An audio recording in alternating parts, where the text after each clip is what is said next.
Iyo Sky defeats Rhea Ripley for the Women's World Championship. Jared, I'm going to you first because as we were talking on the phone earlier, you said, and I quote, gosh, I hope they just do something tonight to keep that momentum going. I hope that they give us something on Monday Night Raw tonight. Well, your prayers have been answered, my friend. We have a new women's champion. What in the world? Just like old Drew praying for Punk to get hurt. Sometimes the prayers are answered. I mean, it was shocking. It does keep the momentum going. But my question to you, as soon as we saw what happened, was why? Why did they do it? Like, is it just for that big pop, or is there, I mean, is it just to make a triple threat? What is their reasoning? Well, Jared, you and I were watching it together on this stream right here in real time before we started recording, and you saw my reaction. What was it? My jaw legit hit the floor, and you said, "What happened?" So, because your feed was behind mine, and I'm like, "Just watch." Andy, what was your reaction to all this? What do you think? What do you think is happening here? I was stunned. To the point where like I had my hands out like this, like what is going on? What are we doing? I'll say this, like I think it was obviously it was done to set up a triple threat. I think that's like the given reason why it was done. But we asked for twists and turns on the road to WrestleMania, and this is this is absolutely a twist that I don't think a lot of people saw coming.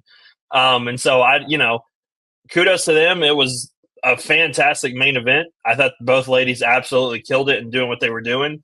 And I don't know. I was stunned that they actually did it. Like they actually pulled the trigger.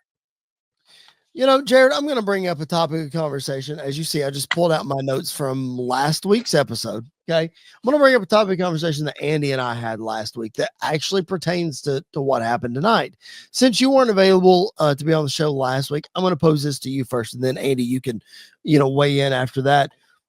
Andy and I talked last week about, Jared, you know how we've expressed over the last month or so, man, what's Cody's road to WrestleMania going to be? Is the chamber good enough for him? What is that going to be, kind of thing? Well, Andy and I last week said the same thing could apply for Rhea Ripley.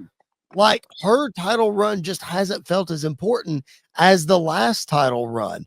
Well, Jared, put that into context as to what happened tonight.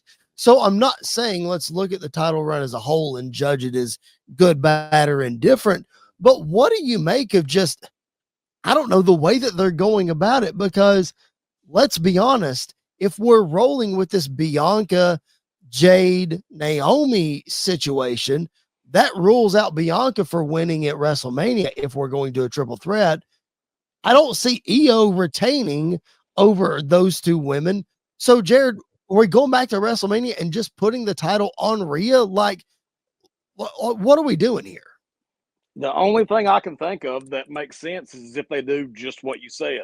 If they wanted to go into WrestleMania with Rhea needing something to conquer and then have that great shot of her holding the belt up, the pyro, all that stuff, another exciting moment for Rhea Ripley's career. I don't see any other way that it makes sense to take the title off of her right this close to WrestleMania.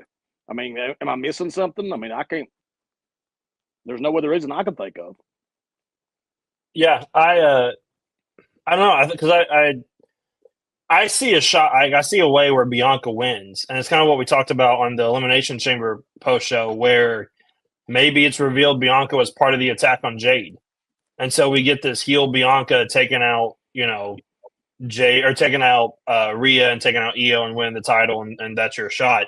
I really hope this isn't just to take the title off of her, just to put it right back on her at WrestleMania and give Iyo a short run, which I'm afraid that's that's more than likely what the case is. But I also wouldn't be against Iyo retaining at Mania. Like we talk all the time about wanting to make new and upcoming stars. Having Iyo Sky beat Rhea and Bianca at WrestleMania is the way that you kind of push her forward. And you look at the other side with Tiffany Stratton.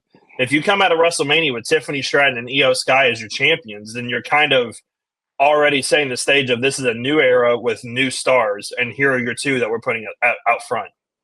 But wouldn't it Yeah. have made so much more sense to have, like, if you're going to crown Iyo, to have her actually win the thing at WrestleMania?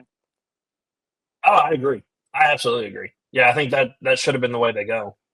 And you could have easily found a way. Like I have it in my notes here. I do not want to see a triple threat at WrestleMania. Now I do because I need Rhea back in there. But I did not want to see a triple threat. I want Rhea versus Bianca one-on-one, case closed. Like that's the dream match. We talked about it 48 hours ago that we've been clamoring for this for 4 years now, and they finally tease it and then they take it away. So again, Andy, to your point, and Jared said it before you hopped on, we're creating new stars here and we're trying to put Iyo over in a big way. Okay, I get that. And maybe Rhea's time has passed as world champion. She did all she could over a year title reign or whatever it was. Jared's messing with the cat. No big deal. It has to go. It has to go. Rhea has done so much with the championship, and Andy Bianca hasn't held the championship for a while, but she's still a prominent player and can easily be world champion. Capitalize on the momentum with Iyo, I guess. But I think to Jared's point, like it would be better for her to just win it at Mania, right? Wouldn't it just be a bigger moment for her to win it at Mania? Yeah, I mean, I think it would. I think it would have been a much bigger moment, especially if you kept it a triple threat and you had Iyo and Bianca and Rhea. Because you could find a way to put her in there. We might not like it, but you could have found a way to put her in there. I mean, the easiest solution would have been to do the same pushing spot and just have it end in DQ, which I'm glad they didn't. I'm glad that they kept it going and everything, because a main event world title match that ends in DQ on Raw just makes me madder than anything else. But I think I think you're absolutely right. It should have happened at if you wanted to do it, and if she's going to come out and be the next big star or the face of the women's division on Raw, then having her win at WrestleMania makes a lot more sense than having her win on a random Raw. But again, the win would have been bigger at WrestleMania, but you're still going to get the same end result even if she walks into WrestleMania as champion, because it's going to feel like her title reign's really going to start or really be established at WrestleMania, whether she wins or whether she wins it at Mania or won it before. Jared, any thoughts there before we move on? Not really, man. I mean, I hope that there's a reason why they've done what they've done. I hope it all pays off, but we shall see, I guess. It's like Jared and I were talking earlier. I just can't get behind Iyo, and I don't know why. Like Io's really good in the ring. I just feel like like having damage control around her leading up to WrestleMania last year, I thought was really good. And that story with Bayley, it was good. I don't know. I can't get invested, Jared, in Iyo as a character, and I'm not sure why. Like maybe it's like Nakamura or another heel that just needs a mouthpiece. Or I know Io's a babyface. I get that. But like, I don't know. There's something there, Jared, that I can't figure out. The language barrier. I mean, that would be the easiest guess, like we were talking about earlier. Yeah, I guess. I don't know. Andy, do you have I know, Andy, I know you're sold on Iyo, and I know you're behind her, and that's great. Like I'm not bagging you for that, but sell me on why Iyo, let's say Iyo does come out of WrestleMania as the face of the women's division, so to speak, which she's already done last year on SmackDown. Sell me on why that's a good idea instead of Rhea Ripley or Bianca Belair. I again think it's all down to the stories they put around. Like, because we talked about before, you used to be able to like get over with the crowd for just being good in the ring. Well, that day has kind of come and gone because it seems like everybody, even your B and C plus players, are still really solid in the ring.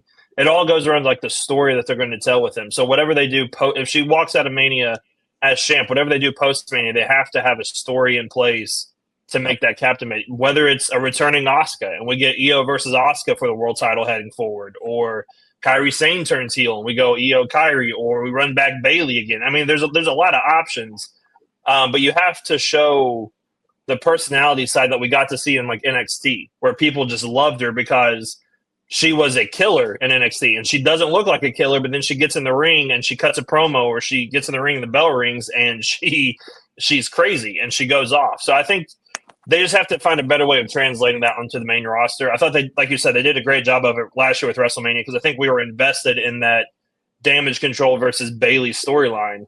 We have to get that now past WrestleMania and figure out a new one for Iyo.